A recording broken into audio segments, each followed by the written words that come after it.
The Wonderland gang was centered on the occupants of a rented townhouse at 8763 Wonderland Avenue, in the Laurel Canyon section of Los Angeles, California. Fornia leader Ronald Lee, Ron, Launius. Second-in-command William Raymond, Billy Deverell. Deverell's girlfriend Joy Audrey Gold Miller, who was also the leaseholder for the townhouse, Tracy Raymond McCourt, and David Clay Lind. All five were involved in drug use and drug dealing. On June 29, 1981, Launius, Deverell, Lind, and McCourt committed a brutal home invasion and armed robbery at the home of Eddie Nash, a nightclub owner and organized crime figure. The incident resulted in Nash's bodyguard, Gregory DeWitt Dials, being shot and injured. Nash suspected that porn star John Holmes had been involved, as he had been at Nash's house 3 times on the morning of the attack. Nash sent Dials to retrieve Holmes for questioning. Dials supposedly spotted Holmes walking around Hollywood wearing one of Nash's rings and brought him back. Scott Thorson, a former boyfriend of Liberace who was in Nash's house to buy drugs, claimed he witnessed Holmes being tied to a chair and repeatedly punched and his family threatened, until he revealed the assailants' identities.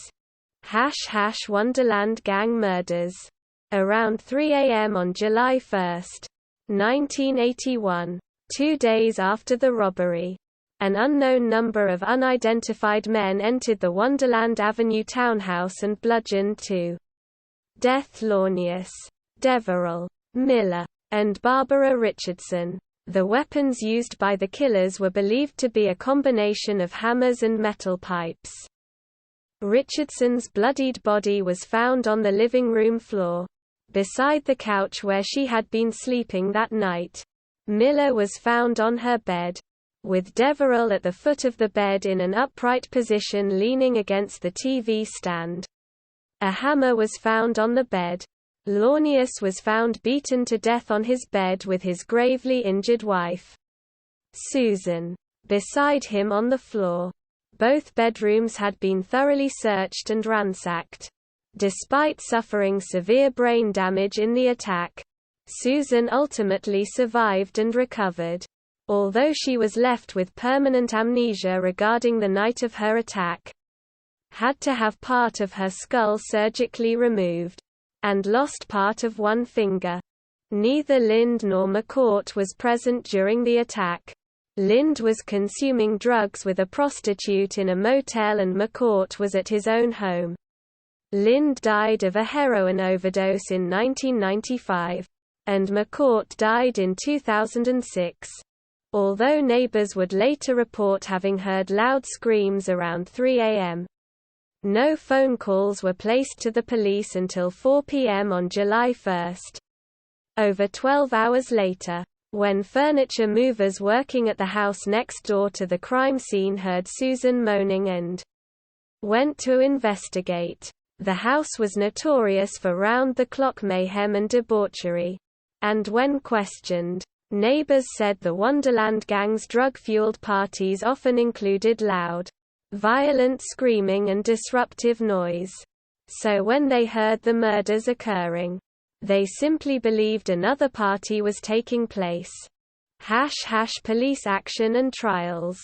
Los Angeles Police Department detectives Tom Lang and Robert Souza led the murder investigation and searched Nash's home a few days after the crime.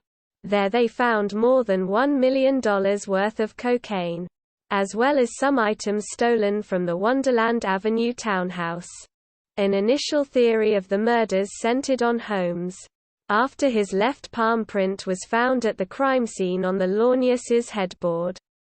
He was arrested and charged with 4 counts of murder in March 1982. The prosecutor, Los Angeles Deputy District Attorney Ron Cohen, attempted to prove Holmes was a willing participant who betrayed the gang after not getting a full share of the loot from the Nash robbery. However, Holmes' court-appointed defense lawyers, Earl Hansen and Mitchell Agers, successfully presented Holmes as one of the victims, who had been forced by the real killers to give them entry to the house before the murders took place. After a publicized 3-week trial, Holmes was acquitted of all criminal charges on June 26, 1982, for refusing to testify or cooperate with authorities. He spent 110 days in jail for contempt of court. Shortly after the murders, in her first newspaper interview in July 1981, Holmes' first wife, Sharon Giovanini Holmes, stated he had told her he had known the people in the Wonderland Avenue townhouse and had been there shortly before the murders occurred. She did not divulge any additional information to police. In April 1988, 1 month after Holmes' death, Giovanini stated in an interview with the Los Angeles Times that on the morning of the murders, Holmes had arrived at her house with blood splattered on his clothes and recounted how he led 3 thugs to the tightly secured drug house on Wonderland Avenue, escorted them in, and stood by as they bludgeoned the 5 people inside. She said Holmes never told her the names of the 3 other assailants. Holmes died on March 13, 1988, as a result of AIDS complications. 1 month before he died, 2 LAPD detectives visited Holmes at the Veterans Administration Hospital where he was convalescing to question him about the murders. Nothing came out of the visit because Holmes was barely awake, and his responses to their questions were incoherent. In 1990, Nash was charged in California state court with having planned the murders, and Dials was charged as a participant. Thorson testified against them, but the trial ended with a hung jury vote of 11-1 for conviction. A second trial, in 1991, ended in acquittal for both Nash and Dials. Dials died from liver failure in 1997. In 2000, after a 4-year joint investigation involving local and federal authorities, Nash was arrested and indicted on federal charges under the Racketeer Influenced and Corrupt Organizations Act for running a drug trafficking and money laundering operation, conspiring to carry out the Wonderland murders, and bribing the sole holdout juror of his first trial. Nash, already in his 70s and suffering from emphysema and other ailments, agreed to a plea bargain in September 2001. He admitted to having bribed the lone holdout in his first trial with $50,000, and pleaded guilty to the RICO charges and to money laundering. He also admitted to having ordered his associates to retrieve stolen property from the Wonderland Avenue townhouse, which might have resulted in violence including murder. Yet he denied having planned the murders. In the end, Nash received a 4+1/2-year prison sentence and a $250,000 fine. And Amp. #X200B